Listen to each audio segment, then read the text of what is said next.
Bonjour à tous, dans cette vidéo je vais vous expliquer comment réussir les ECE ou TP Bac.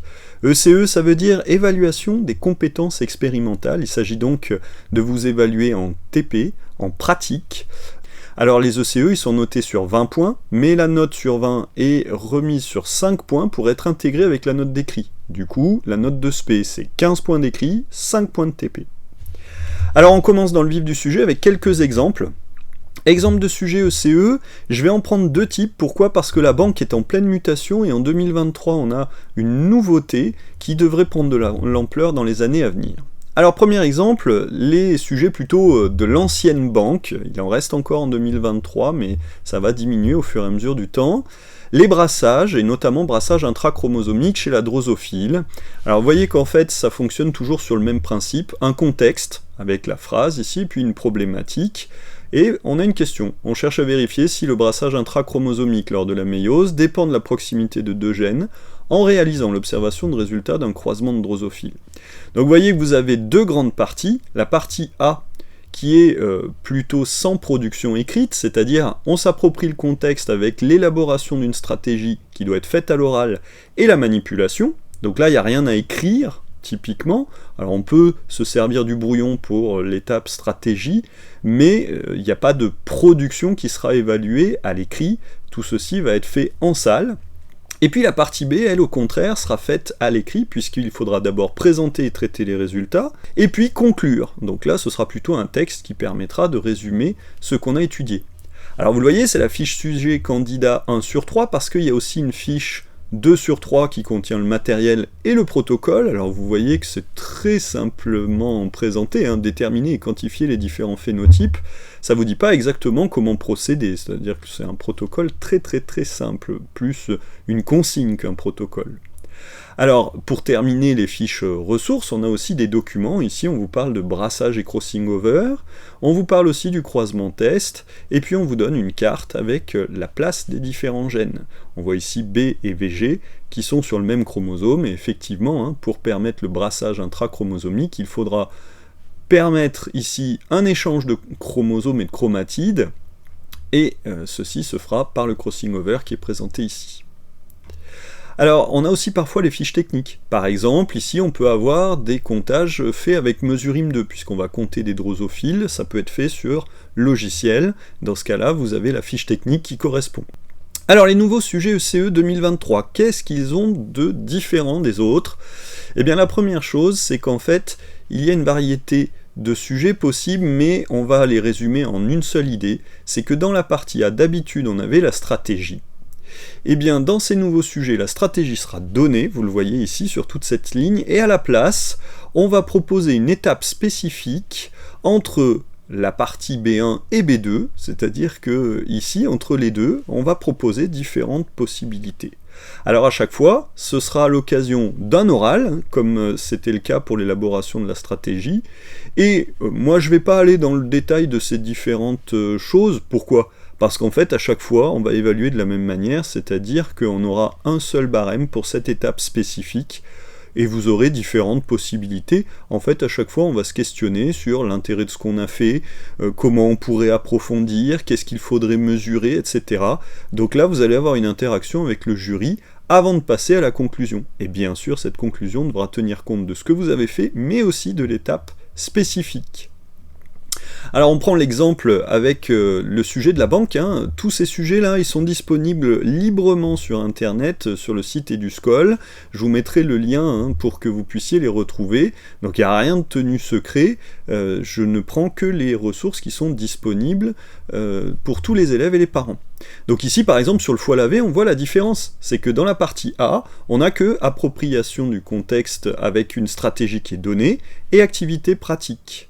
Alors vous le voyez ici, du coup, il y a beaucoup moins de choses à faire. Par contre, dans la partie B, on voit que on a une nouveauté qui apparaît ici. D'habitude, on avait présenté et traité les résultats obtenus, puis conclure, et entre les deux, on a proposé une stratégie complémentaire. Alors venons sur l'idée logique. Ici, on nous dit, on cherche à montrer que seul le foie est capable de stocker et libérer du glucose. Stocker et libérer. Donc il y a seul le foie, stocker et libérer. Bon, on nous dit, on va tester la capacité du foie à stocker et à libérer. Ok. Le problème, c'est que si on dit seul le foie, bah vous voyez tout de suite, hein, c'est quand même assez simple. Proposer une stratégie complémentaire, bah si on étudie que le foie, si lui il y arrive, très bien, mais ça ne nous dira pas seul le foie. Donc ce petit mot là en plus, il nous dit, bah, il faut tester autre chose, par exemple du muscle, par exemple du tissu adipeux. Et ça va nous permettre de compléter une stratégie qui était un peu lacunaire, avec une stratégie complémentaire. Donc là, évidemment, il va falloir apporter quelque chose pour que l'ensemble soit logique et réponde entièrement à la question. Alors comme d'habitude, hein, les fiches sujets, donc on a le matériel, le protocole. Vous voyez qu'ici, cette fois-ci, hein, le protocole est quand même un peu plus développé. Hein. On a quand même plus d'explications, heureusement, parce que c'est pas une manipulation qui est très évidente, le foie lavé. C'est assez simple, mais il ne faut pas faire trop de bêtises. Alors, hein, en particulier, bien découper l'échantillon. Plus vous le découpez, plus il y aura de surface en contact avec l'eau. De la même manière, c'est recouvrir d'eau. Si vous le noyez, bah, vous allez diluer la quantité de glucose qui pourrait sortir, et donc forcément, vous obtiendrez des résultats qui seront assez médiocres. Donc attention à tout ça. Les ressources complémentaires, ici on a la molécule de glucose, la molécule de glycogène. Bon, on comprend bien que on peut, grâce à cette molécule de glycogène qui est formée de nombreux glucoses fixés les uns aux autres, stocker ce glucose sous cette forme de glycogène. Et à l'inverse, si on découpe le glycogène en petits morceaux, on obtiendra du glucose. Alors attention, les ressources initiales qui sont présentes dans les sujets peuvent être complétées par des ressources complémentaires qui sont données par le professeur, en particulier dans l'étape spécifique. Alors, maintenant qu'on a vu les sujets, on passe aux barèmes et aux attendus. C'est là où on va faire la différence, parce qu'honnêtement, pour réussir une épreuve, la première chose à savoir, c'est qu'est-ce qu'on attend de moi. Et qu'est-ce qu'on attend de moi? C'est le barème et les attendus. Alors, pour la première partie, étape A, la stratégie. Si vous tombez sur un sujet stratégie, il faut se poser 3 questions. Qu'est-ce que je fais? Comment je le fais? Et à quoi je m'attends? Donc un quoi, comment, attendu. Alors il faut s'approprier la problématique, la question. Souvent il faut la traduire un petit peu, il va falloir expliquer. Si vous relisez simplement la problématique qui est écrite, vous n'apportez rien de plus, il n'y a pas de plus-value. Comment je le fais? Alors dans le comment, il va falloir expliquer non pas les détails techniques, c'est-à-dire que ce n'est pas un protocole, c'est 3 petites questions que je vous propose. Hein. Alors, il n'y a pas forcément ce détail dans le barème, mais les 3 questions logiques dans le comment, c'est quel est mon objectif, le verbe d'action, c'est-à-dire compter des drosophiles. Les échantillons ensuite, qu'est-ce qu'on veut prendre comme échantillon? Et puis les outils, qu'est-ce que vous voulez comme outils? Un ordinateur avec un logiciel, des plaques de drosophile, du foie, du muscle, des pinces, etc. Au moins la grande logique, quoi. Le microscope, est-ce que c'est plutôt un microscope optique polarisant? Est-ce qu'il faut un colorant pour voir quelque chose de particulier? Donc ça, c'est quelque chose qui va vous aider. Là, dans le foie lavé, bon, bah, est-ce qu'il y a du glycogène? Il vous faut du Lugol. Et ça va faire partie de ce que j'appelle les outils. Alors après, il y a ce qu'on attend. Alors attention, hein, on n'a pas une boule de cristal en science, on se dit pas je vois que ça va faire comme ça. Non, on envisage les conséquences vérifiables. Et là, il est intéressant d'utiliser de l'algorithmique. Alors si je vois ça, je pourrais dire que si j'observe du glycogène dans les cellules, je saurai qu'elles peuvent stocker du glucose sous cette forme de glycogène. Voilà, ça c'est quelque chose qui est intéressant. S'il n'y en a pas, bon, alors s'il n'y en a pas, ça peut être compliqué. Est-ce qu'il aurait pu y en avoir, mais dans les conditions que j'ai utilisées, il n'y en avait pas? Bon, voilà. Typiquement, là, on pourrait aller aussi sur une étape spécifique pour préciser quelque chose. Donc ça, c'était pour notre étape A, stratégie, mais on a aussi un barème sur l'étape spécifique.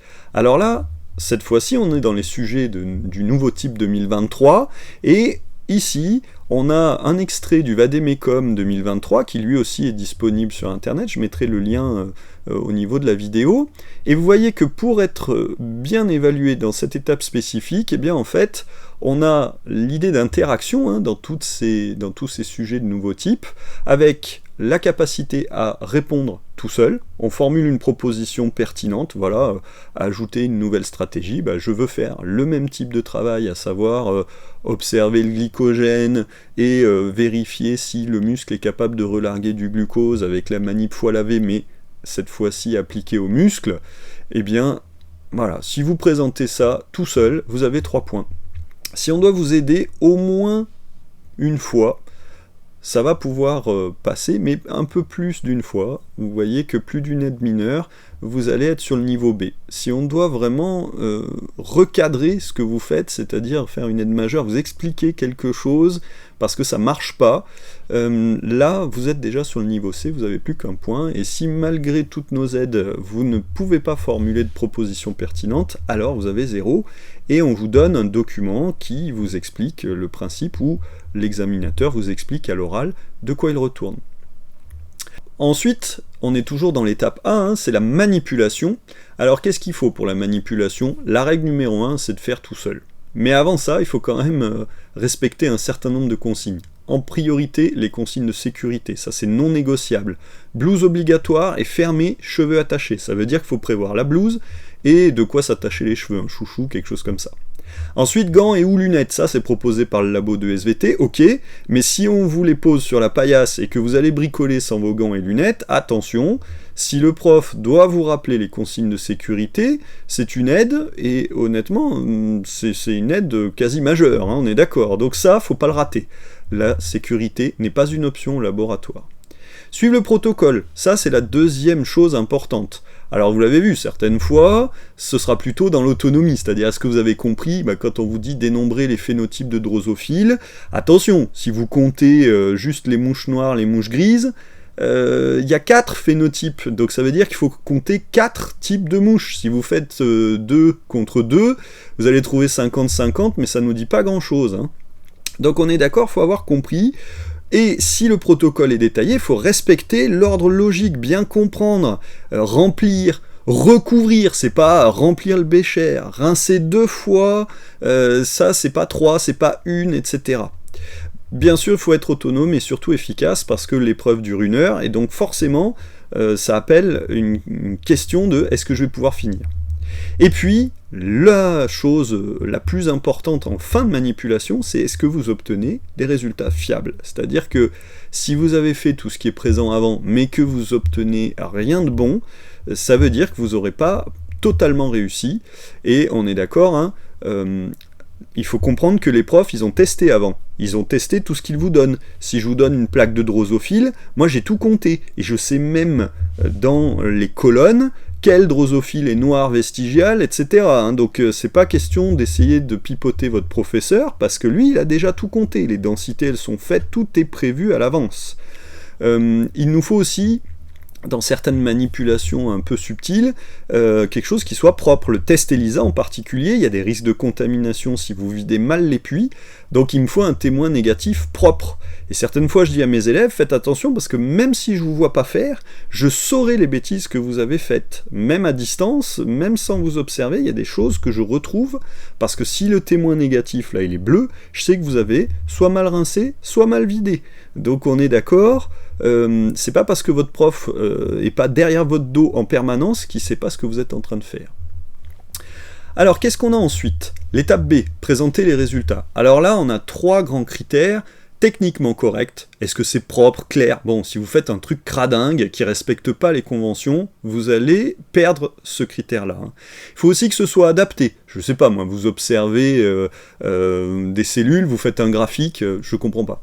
C'est inadapté, c'est incohérent. Bien sûr, un titre, ça respecte les conventions. Si c'est un tableau, il est refermé. Si c'est un schéma, vous essayez d'aligner vos légendes, vous faites ça proprement. Renseigner correctement. Alors cette fois-ci, c'est le contenu. Est-ce que les légendes sont présentes? Est-ce qu'elles sont exactes? Est-ce que c'est complet? Est-ce qu'il y en a pas qui sont oubliés? Le contenu du titre, type d'échantillon, je sais pas, vous faites un édu anatomiste, vous ne dites pas si c'est le patient sain, etc. Est-ce que c'est un mouvement main gauche, main droite? Enfin, ça, faut qu'on sache, c'est hyper important. C'est aussi, vous voyez, le titre, bon, le fait qu'il soit présent, c'est plutôt du techniquement correct, mais son contenu, c'est plutôt le renseignement. Et puis bien sûr, les valeurs, unités, échelles, vous faites un graphique, il me faut le nom de l'axe, l'unité, et puis une flèche au bout, quoi. Enfin ça c'est aussi presque plus du techniquement correct dans le graphique. Et puis, pour terminer, il y a ce critère, hein. Alors avant c'était organisé pour répondre à la question, hein. Donc je faisais T, R et O, là on est en train de migrer sur la version 2003 sur pertinent. Mais c'est exactement le même principe, il faut que votre production prépare la communication, la réponse. C'est-à-dire qu'il faut que visuellement, on ait déjà une idée de votre réponse. Comment on fait ça? Il faut annoter. On peut rajouter des mots en couleur. Alors pas tout un texte, hein, juste des mots, des flèches, surlignés en fluo. Vous comparez deux choses, du vert pour ce qui est pareil, du rouge pour ce qui est pas pareil, vous voyez que déjà, il y a une plus-value à ce que vous faites. L'organisation d'un tableau, est-ce que vous allez mettre les choses face à face? Vous faites des puces, mais vous allez dire, je sais pas moi, quartz, mica et feldspath pour un granit, en face, vous mettez mica, quartz et je sais pas quoi. Enfin, si c'est pas face à face, on compare moins bien. Donc on est d'accord, hein, le placement dans le tableau, ou même vous avez deux cellules à comparer, le foie, le muscle, vous en faites une sur un côté, l'autre sur l'autre côté de la feuille, vous pouvez pas comparer, elles sont pas côte à côte, est-ce qu'elles font la même taille, est-ce que c'est bien les mêmes éléments? Ça, c'est tout ce qui va concerner cette partie pertinente. Alors vous le voyez, hein, dans les critères, on retrouve ça, techniquement correct, renseigné correctement, ou bien renseigné et pertinente, mais clairement en évidence comment l'information apportée par l'activité permet d'apporter une réponse. Alors voilà quelques exemples, hein, je les laisse là, ça aussi c'est tiré du Vademecum CE 2023, donc vous le voyez, hein, production techniquement correcte, bien renseignée. Alors c'est dommage parce qu'il n'y a pas organisé ou pertinent, mais vous voyez ici quelques exemples de choses à faire pour bien réussir. Et pour terminer, alors qu'est-ce qu'on a à faire dans l'étape B, conclusion? Alors généralement, hein, on structure autour de « j'ai vu que »,« je sais que » et « j'en déduis que ». Mais avec la nouvelle mouture des ECE 2023, on aura beaucoup plus de souplesse. Pourquoi? Parce qu'il faudra aussi intégrer des observations issues de l'étape spécifique, des éléments issus de l'étape spécifique, parce que vous allez proposer par exemple une stratégie ou quelque chose à faire en prime, et le problème qui va se poser, c'est que vous allez très souvent devoir moduler ce « j'ai vu, je sais, je déduis » avec les données supplémentaires.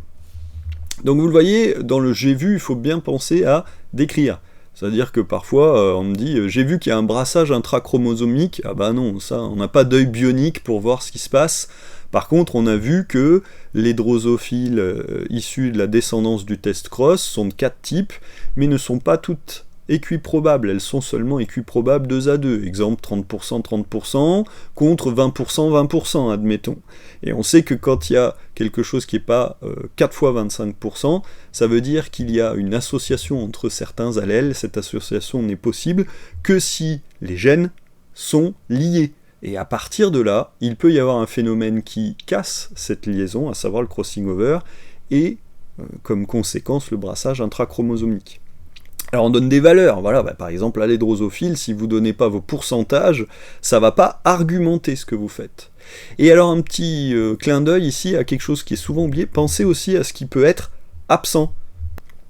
Alors les connaissances, le je sais que, alors là souvent, il faut utiliser les ressources, vous l'avez vu dans un des sujets, on nous parle du test cross, on nous parle du crossing over, on nous donne une carte avec les différents gènes, donc là vous allez apporter des notions de cours, mais attention, on ne récite pas, si vous faites un sujet de texte argumenté là-dessus, ça ne marchera pas. C'est s'appuyer sur cet élément que vous allez extraire des ressources et de vos connaissances pour aboutir à la conclusion ou l'interprétation. Et on est d'accord, là il y a quelque chose de très important, c'est la démarche, mais c'est comme en analyse de documents. Si vous me dites 3 fois la même chose, on a vu que la glycémie diminue lorsqu'on ajoute de l'insuline, or on sait que l'insuline est hypoglycémiante, donc l'insuline diminue la glycémie, bravo, vous avez dit 3 fois la même chose, vous avez bien fait un j'ai vu, je sais, je déduis, par contre ça marche pas quoi votre truc, ça marche pas du tout, donc il faut arriver à relier les deux premiers éléments, j'ai vu, je sais, pour conclure. Et ça, c'est vraiment le plus difficile en termes d'efficacité, parce que quand vous êtes un peu pris à la gorge par le temps, vous avez tendance à tourner un peu en boucle sur les mêmes choses. Donc, ça, c'est de l'entraînement, hein. Ça vient avec tout ce que vous avez fait toute l'année, y compris les parties 2, les exercices type 2 d'analyse de documents. Donc on l'a ici, hein. Alors vous voyez que dans l'étape B, nouveau format, hein, le je vois, je sais, je déduis est pas du tout évident dans le barème. On nous demande d'abord que ce soit complet.